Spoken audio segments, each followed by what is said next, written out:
Welcome to the Find Your Leadership Confidence podcast with Vicki Noethling.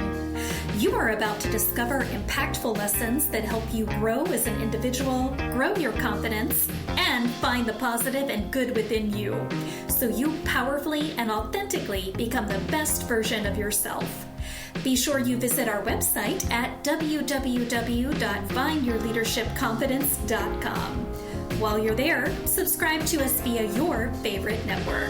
Now tune in, get ready, and enjoy the journey of emerging as a leader of exception in the 21st century.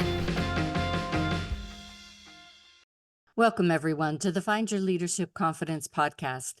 I'm your host, Vicki Noethling, coming to you from Roswell, Georgia. The goal of this podcast is to bring topics and guests that will empower you to become that confident leader and take your business and your life to the next level. Today, I am very excited to introduce to you Jeff Robertson, and let me tell you a little bit about Jeff. He is a business resilience coach and motivational speaker with 20 years of law enforcement experience. Jeff teaches business leaders and teams how to thrive under pressure using real-world lessons with high-stakes undercover operations experience. He'll share how businesses can build resilient, high-performing teams. Today, we're going to have our episode title be Growth is Not Always Up. Yeah. Please join me in welcoming my guest, Jeff Robertson. Jeff, so good to have you on. Yeah, thank you. It's great connecting with you. I appreciate the opportunity. I'm excited to tell people more about growth not always being up.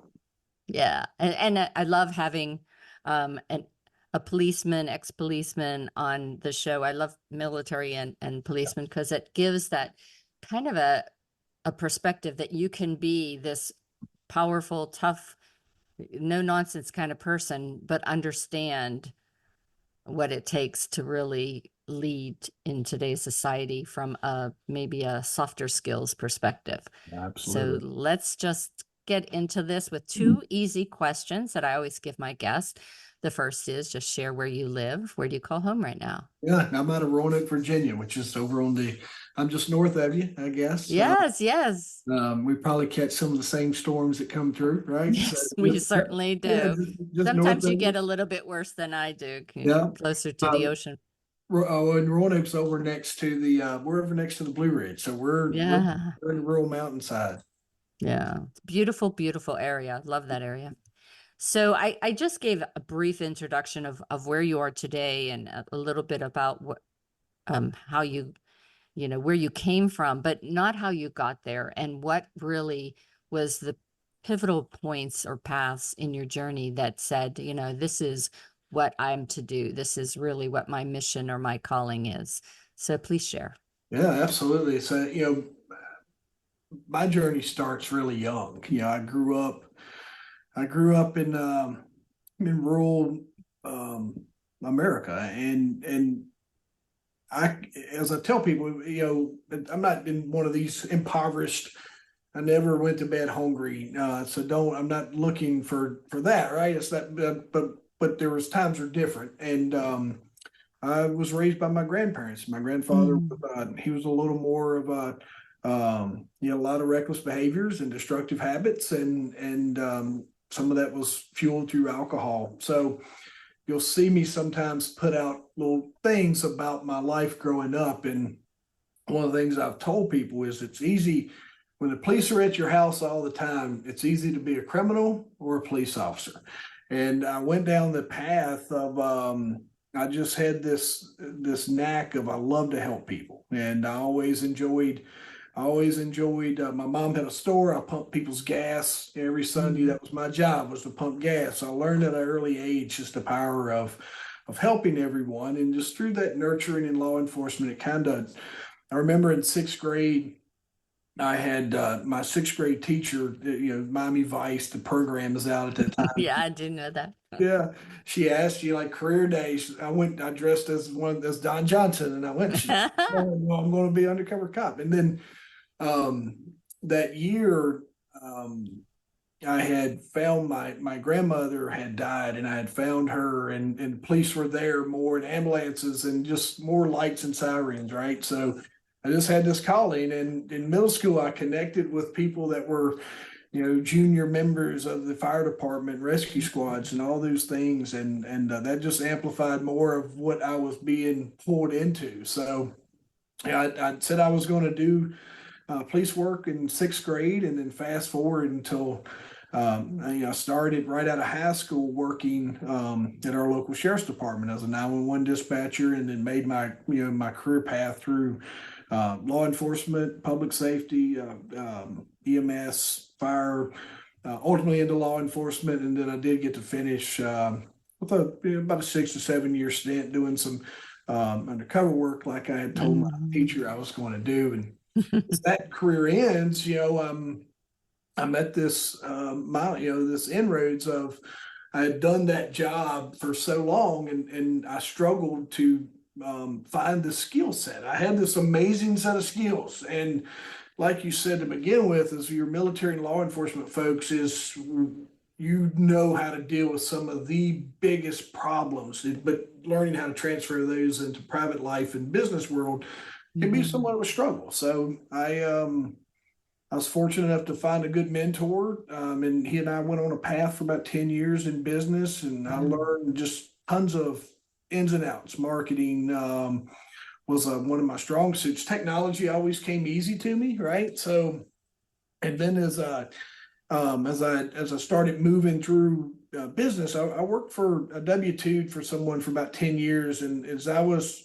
about 8 years into that, I really wanted to break out on my own and just see what it looked like for me, and using the skill set that I had learned, and I was trying to find freedom and be around my family and my kids, and spend more time with them. So growing up, I never met my dad, right? So as kids come along, it's a big deal for me to it's a big deal for me to have this as large a role as I can in their life. So going into business on my own, and as you find, and folks will find, and this was very evident for me as I've navigated through business, the right people started coming in.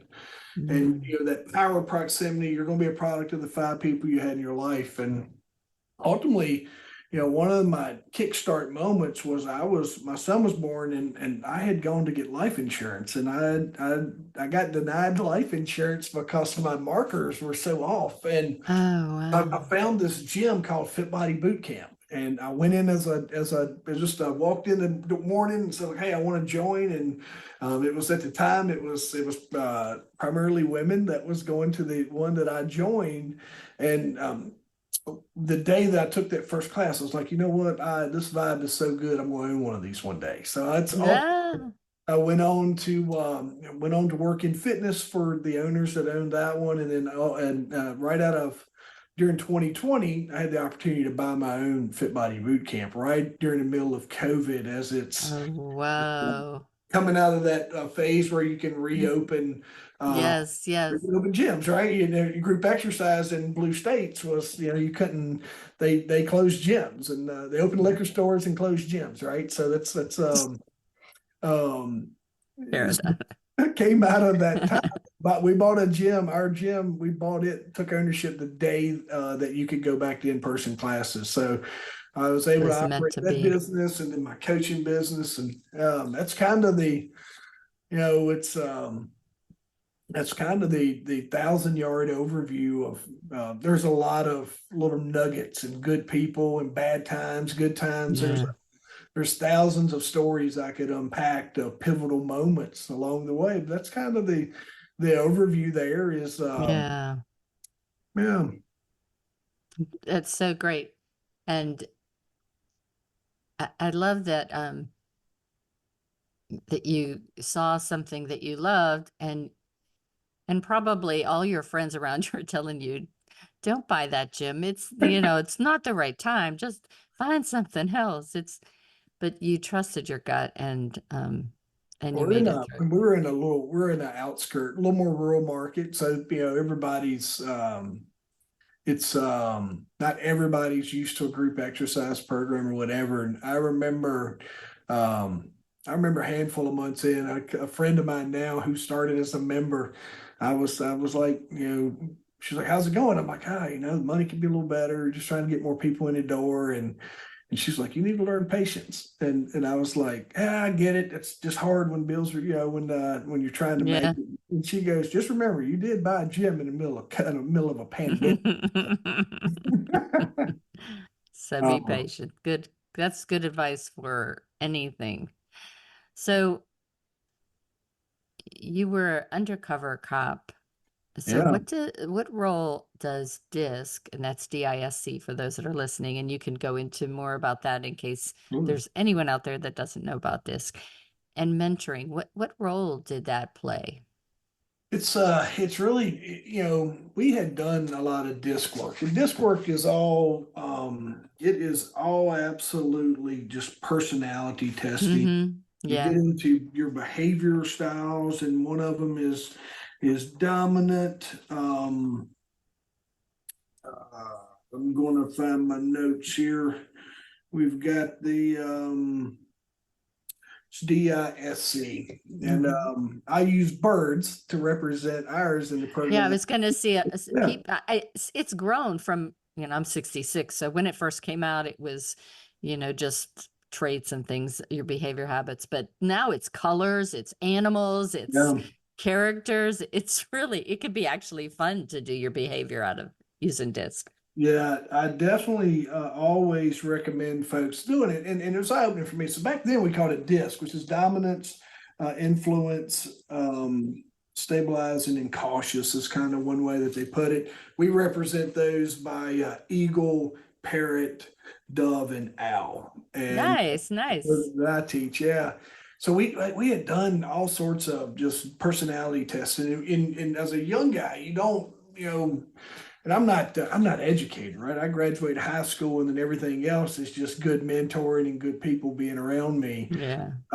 So we had took several of these, and it just never spoke to me. And you fast forward in police work, I worked in a rural county, and if there's one thing that you learn to do in a rural county, because sometimes you might be by yourself, and same thing in undercover work is you're by yourself a lot. You Yeah. learn how to talk to people.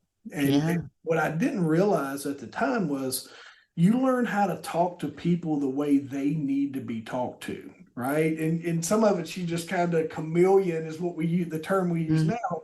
You kind of chameleon because you don't want to fight this person. You don't want to get, in a bad situation. So you just learn how to talk to people.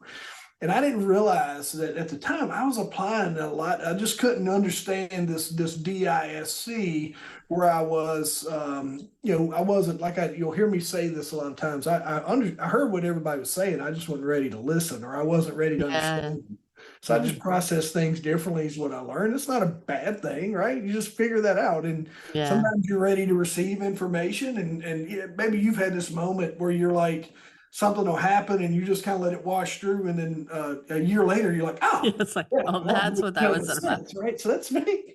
I Um, always say that your kids, all the things that you tell them up until they're 30 kind of washes through. yeah, And then all of a sudden right. at 30, it's like, oh, that's what she meant way Yeah, that's back what she when. got. Yeah, I had a friend one time. He got mad at me. I was like, I didn't say you were wrong. I just wasn't ready to listen to you. Yeah. But I was applying it the whole time, and then in FitBody, we went all in. Like we were in the people industry. Every industry I've worked in has been very people focused. Yeah. And in FitBody, even more so. And when you become the owner, and and I'm older, and I'm older at this point, so a lot of this, a lot of the things that would go in and out, they stuck. And we went into this program, and I remember the day, like when I took this, I was like, oh, this all makes sense now, because of the way they represent it with the birds. So I liked that program so much that I went and became learned how to took their program, became a facilitator of it, and then I used it in my personal development and my team building. Yeah. You can use DISC in a lot of different ways, but the one thing that it helps you learn is if you're going to build a team, if you're going to build a successful team, or if you just want to be a better person, you learn how Yeah. people need to be talked to, not how you want to talk to them. And I see Yeah. that people make that mistake. So that's kind of you can apply it even in that high level of undercover work where you're with that stranger on the side, and whatever that situation may be, or in a hot situation where husband and wife are arguing, in the kitchen where you don't want that to happen in law enforcement, but it's very, very applicable in a conversation in a grocery store as well. Yeah, Just, that's absolutely true.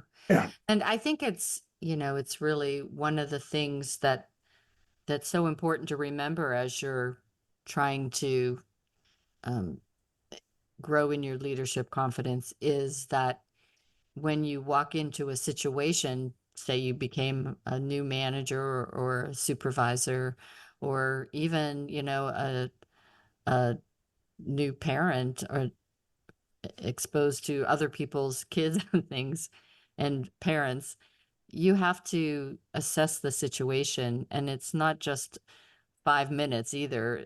Sometimes as you get better, you might be able to, but um, the more that you listen and get to build relationships, I think the better and the stronger you can understand what the motivation is for those people that you have to work with, yeah. and how you best can serve them by not directing your ideas and tactics, whatever, on them uh, because they just might not fit for them. That, and here's the other thing I think where it's powerful is you may have seen this in your time is you can overload one area. Oh, yeah. You can have if you put too many D's or Eagles in the same space, it's nothing is going to get done and they're not going to get along. For the most part, right? Unless they've had some training or disc and understand, hey, this is where we need to take this. And a good example is in my personality, outgoing, enthusiastic, optimistic, high spirited, and lively. Like I'm a people person. Not and when I go into a room full of Eagles, I know they're not looking for that cheerleader a lot of times, and I need to keep that in mind. And what they're looking for, they're looking just give me the facts and let's what do we need to do to get it done. So you just kind of temper, you don't change who you are. But from a leadership standpoint, when you're building a team, it helps you just sprinkle enough of those personalities into whatever that might look like, a section or project management or whatever that might be. It keeps you from overloading in one area too. So, what advice do you give to entrepreneurs who are really they're trying to blend humor and serious business strategies, but or how do you, in your tactics, use that as a way to help them get through struggles and not take life so serious? I think as entrepreneurs, we're so afraid to fail Yeah. that we don't really. I think sometimes we bring more on ourselves than we need to. So how can we blend that humor, laugh it off, and don't sweat the small stuff, and then when it's appropriate, Yeah. be down there serious. This is what we're going to do. I'm going to stick with it. Have that confidence. I think you hit it there. It's appropriate, right? And I've been inappropriate in humor in times when it was not ready. You figure that out, and I think some of that comes from again, you go back to growing up, and I learned at an early age to kind of laugh, play hard, laugh hard, and poke a little fun at things that are. I think it's probably more of a coping mechanism for me, to where Yeah, yeah, me too. where I just kind of had fun. I can't. There's certain things. There's certain things for time and a place or what have you. But I also I enjoy making people find a little humor in some of their hardest moments. Yeah. It's well placed. I had one of my we're older now, and some of our friends, our folks are, one of my friends' dad had passed, and I went in and I whispered in his ear, just something that me and him shared from a funny, or but not loud. I knew that if I said it out loud, no one else is going to appreciate it. And I think when you're trying to build that team, is what are we looking for? Or when you're trying to build your business or whatever, not everybody's looking, for that. There's a seriousness that has to be there. That's just not me, and I'm not. I think a lot of it comes back, and the best way I've learned to really say this is I got to deal with life or death, and when you deal with, I've been fortunate to hold that little old lady's hand while she passed away. And, I've also had the opportunity to go investigate some really, some murders. And old mentor of mine one time told me, he goes, when you're in charge of that murder investigation is just being able to tell that mom or dad or family what happened to their loved one. And just, justice may not always come in served or whatever, but do your job and help them find closure. And don't leave any loose ends. Don't leave it to where they could say, well, it could have been. No, no, no. You go do your job and you do it the best way. So I took that very serious. But then when you go into the private world, and you're like, your admin is having her absolute worst day, and it's because the breakfast the microwave wasn't working, and her computer wouldn't boot up, and sure the pen she was using is out of ink. And I remember that day she's like, how do you stay so cool? I'm fixing her stuff. I'm like, hey, it's okay, just answer that phone. If it's still ringing, you gotta pick it up and just be nice, right?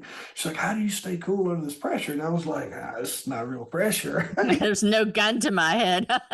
There's no, but it's perspective, right? That's exactly right. Yeah, my worst day and her. So again, knowing DISC and knowing some of the things that I probably hadn't adopted earlier on, but I just knew that it wasn't my job to really step on her worst day.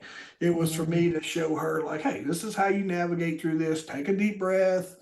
This is not the, but I think that's probably where it leans into a lot of the things where I don't take a lot of the things that others do as serious, because I have had those other opportunities. And I have said, I have had conversation with employees during conflict, deconfliction, where they're mad at each other, and me say, listen, boys, let me explain to you what I had to deal with 10 years ago today. And I went and told a story like, hey, this is what, and the two employees are just sitting there like, we didn't come in here for all this, but this is amazing. And finally I got done, and I was like, listen, so y'all go back there and figure it out. Just remember, we're here. Nobody's shooting at us. The house is not on fire. That's exactly right.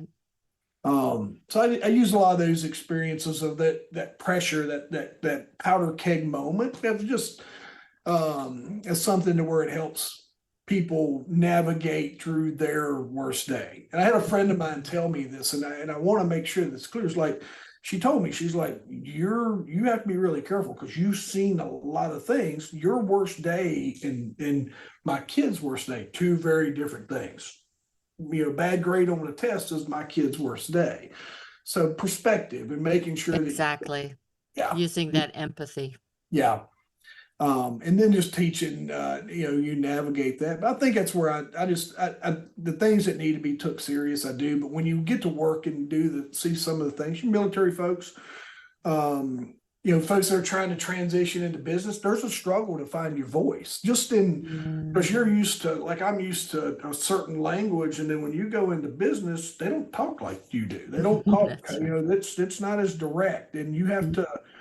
You don't, in police work, everything's like, go do it right now. Let's get it done. And nobody says, well, why? Right? Because fire department saying, let's go put the fire out. Well, why? Right now, we can put the fire out. I learned not to be as direct. I learned to walk around, kind of ease into conversations. And that's where, as I went on to learn more about DISC, it's been a life changer for me. Yeah, for sure. So our title is that, growth is not always up. And the reason why I love this is that, and it goes all the way back to what you started with that word patience. Yeah. And so as you're building your business, you adding employees, the Yep. numbers might not have changed yet.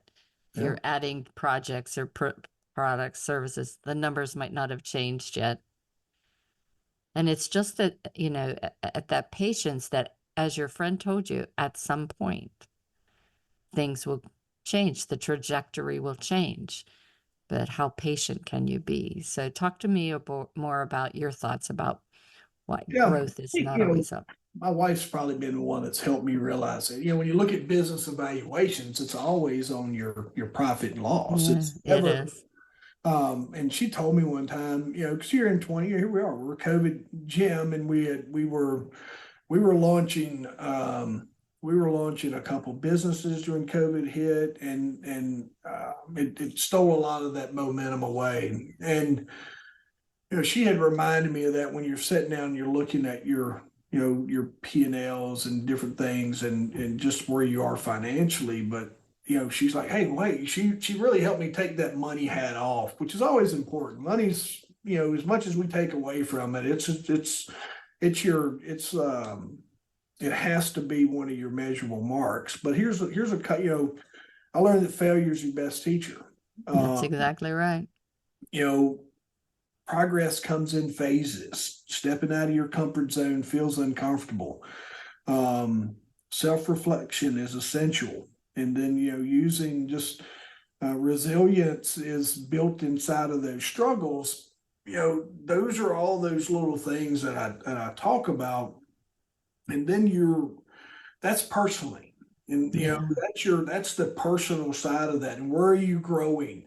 Your relationships, your reputation, and sometimes those are you're connecting with other business owners. That is a 2-year payoff, and not a right Yeah. then and there, right? That relationship that you're creating, it leads to success down the road.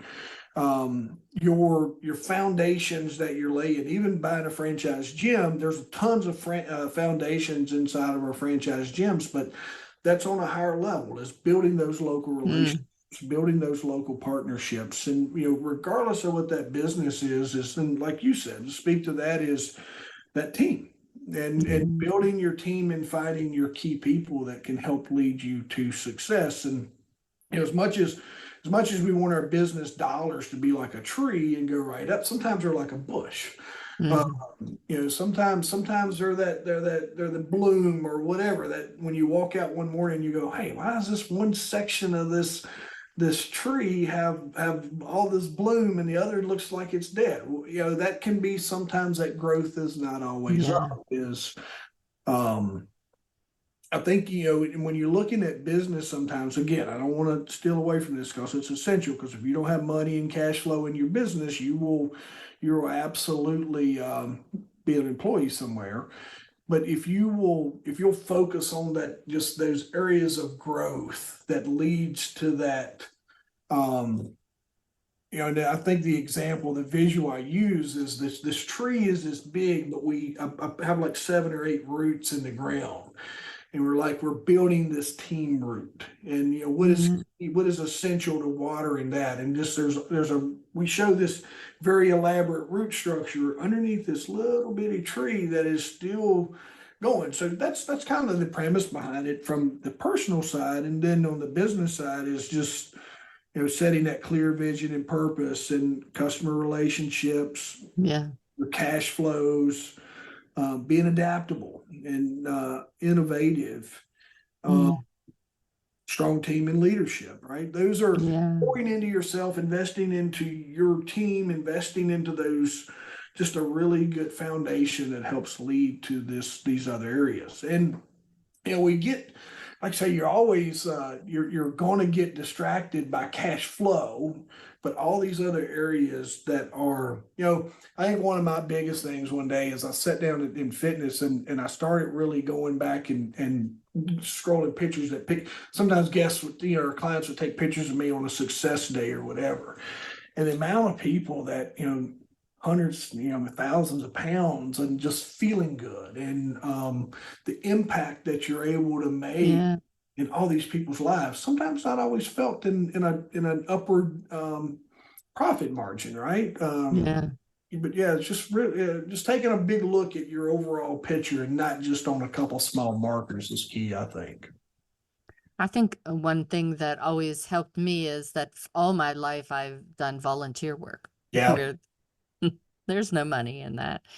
And yet some of my most fulfilling moments were in volunteering. yeah, yeah. You'll always find that. I don't think you can ever. Police work. Sometimes you get mad at the system, right? You get mad, and an old friend of mine back in the day, when there was a point in time when everybody was mad at their chief or the sheriff. I can't remember who with us, but everybody was pretty frustrated. And I remember him just telling all of us. He goes, you know what the problem is, and I was like, what's that? And he goes, people forget why they get into this job. He goes, it's to help. Mm. Yeah. I remember that. Now I meet with, I get to work with some government officials on some contracts I have, and I remember I had a conversation here recently, and there was some just a little bit of friction, nothing bad, just. But I was like, hey man, just all you got to remember is if you're putting your people first, you'll be fine, and if That's you're right. not putting people first, it's going to be noticed, and then at the end of your career, it's not going to be as felt as if you put your people first. Yeah. Yeah. Yeah, it's a big deal. People just got to remember that. That's why I teach leading with the heart, the head, and the hands, Yeah, because you got to lead with the heart. yeah, yeah, absolutely. So time Well, is running down, but I did want to ask you, I use AI and yeah, ChatGPT quite a lot awesome. for brainstorming and to really improve some of my content that I put out there. So how can ChatGPT be integrated into business to improve operations? Yeah, when you just it helps your people become more of what you're with who they are. It's an assistant for your people. I use it regularly. I teach it. You look at operations. One of the things I'm working on. I'll be teaching I do some teaching. I'm going to be in Reno for the National Association of Trailer Dealers, but it's an industry that they don't have a lot of technology, but just using in operations, when you look at strategic planning, is the time that people put into understanding where they are numbers wise or Yeah. where their markers are. You can take your data and put into AI and say, help me craft a 3-year plan, 6% growth. You can create marketing strategies and plans, and one of the things you're going to learn that there's an uncertainty in the world with it. AI is not going to replace people. No, A person using AI will definitely replace a person who's not using it. I Uh, believe so. you're just your adoption and what you're doing, and I'll tell you where it's gotten a little better is I'll tell it if you want to just a secret is just front load it with as much information as you can. Don't ask it any questions. I use it the same way you do, but I'll front load it with data, and then I'll say, okay, Yeah. here's what I need help with. So it's kind of like your assistant sitting in a room, and Hmm. your assistant sitting in a room who's taking notes or whatever, and then you're able to sit down and strategize. That's how you're able to use it. We lived in a time, and for your listeners, I don't want to ramble on this too long, but for your listeners, I want you to remember this. If you're hearing this, you probably were born or have adopted in a time when you were around when the internet was born. Young listeners, it's not going to be you, folks around mine and Vic's age. Yes, all right. So not only did you get to see the evolution of the internet, you got to see the arrival of social media around 2005, 2007, and then how we took social media and used it as a marketing tool that is a very, very hard tool not to use in your business now. So you've watched those two things that everybody who's listening to this said at some point in time, yeah, it's probably just a fad, it's going to go away. And we use these tools every single day, AI, to be in where you are now, and for me in my life to be here during the arrival of AI, just like we was with cell phones, just like we was with automation and some of the other stuff. But this is really cool time to be alive. And I think, one of the things that really helps me is, I came out whenever computers were just introduced and, no more abacuses and all those kind of things, calculators that have tapes and things. But Uh, I remember one of the projects that I was leading or was part of was to introduce the internet as a way for our customers. I work for UPS, Yeah. but it was just a way for the customers to do their shipping more efficiently. And I remember going into places like some department stores and talking with them, and they would not do it because the mindset was my people were going to be surfing the internet all day long and not doing their job. It's like, no, it's not going to be that way. And those people, sadly, are companies that are no longer here. Yeah. They did a horrible job being in their people business and their team.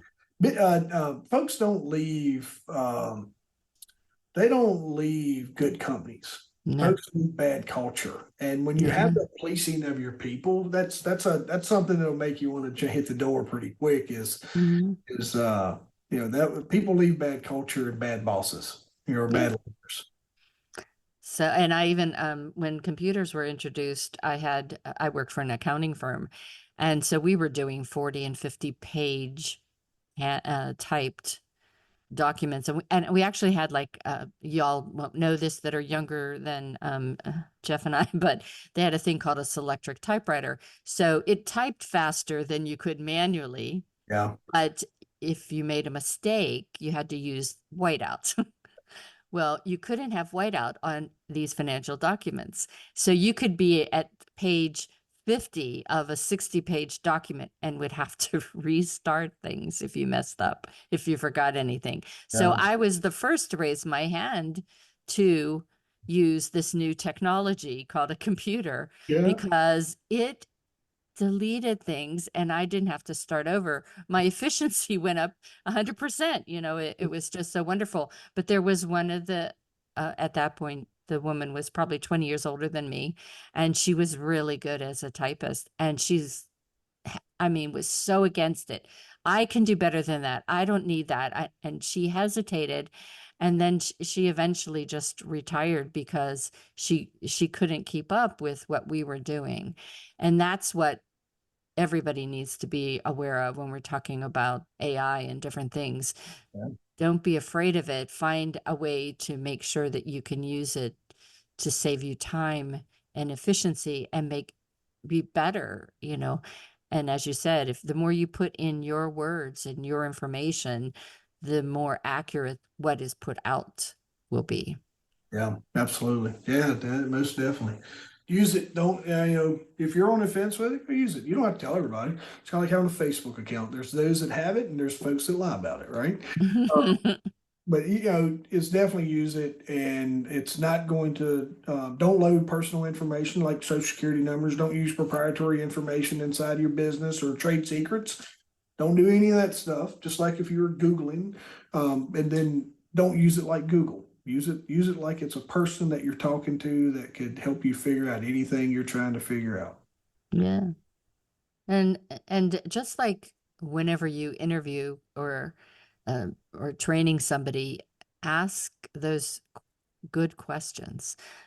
And I think one of the things as I teach speaking to folks, and one of the great benefits of it is it gets you to the point where you're so used to asking it to tell me more. What if we did this? And then whenever now you go in and you talk to real life human beings, those inquisitive questions, those open-ended questions naturally come to you. You just don't take that first answer. Yeah, absolutely. Good stuff. So growth is not always up, and we need to be patient. Yeah. So wonderful chatting with you. It's time now for me to share my screen with contact information. If you're listening, you know the drill. You should grab a paper and pencil real quick. If not, you can go to my YouTube channel, Vicki Noethling. So please do subscribe, or to my findyourleadershipconfidence.com website. In the show notes, you'll find all this. But if you're watching, you can get a screenshot. So the website is jeffreyrobertson.com. You can also go, as you see at the bottom of the screen, that's Rabason, Robison.com. Again, Robison.com, or his name, Jeffrey jeffrobertson.com.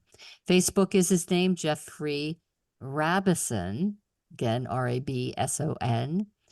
LinkedIn is Jeff-Robertson, and Instagram is Jeff Robertson, and X, Twitter, is JR capitalized ABASON, so J Robertson. On YouTube is at Jeffrey Robertson Coach 8009. And if you loved this conversation, you think I could use more of this, you can go to watch his podcast and subscribe to Second Chance Podcast.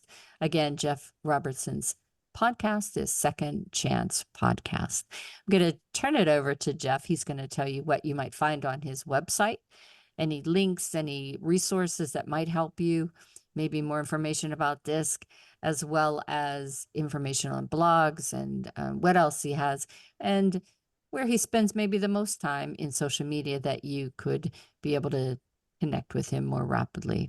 So Jeff, it's all yours. Take it over. Thank you. I appreciate your time. If you go to my website, jeffreyrobertson.com, one of the things you'll find is an easy way to book me for your event.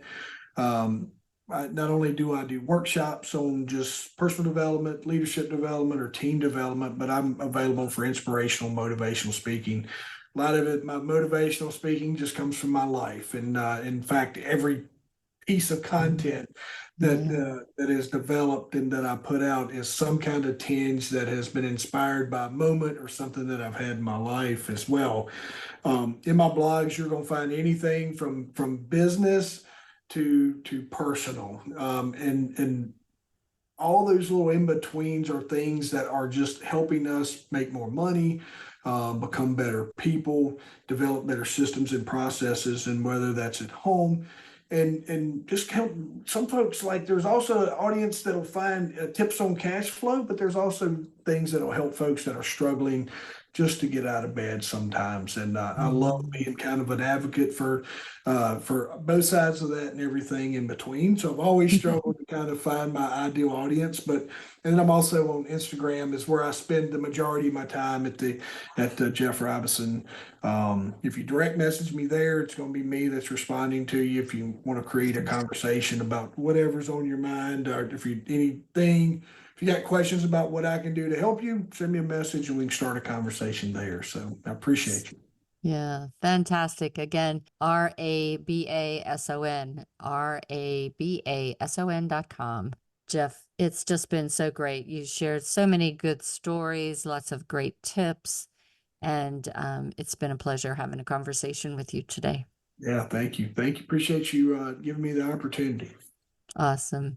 So as always, I remind everyone that life is a journey and it's up to you to enjoy the ride. This is Vicki Noethling signing off. Thank you for tuning into the Find Your Leadership Confidence podcast with Vicki Noethling, where we share impactful lessons that help you grow as an individual, grow your confidence, and find the positive and good within you so you powerfully and authentically become the best version of yourself. Remember to visit our website at www.findyourleadershipconfidence.com and enjoy even more great episodes like this one. Again, while you're here, subscribe to us via your favorite network. We look forward to seeing you next time on the Find Your Leadership Confidence podcast.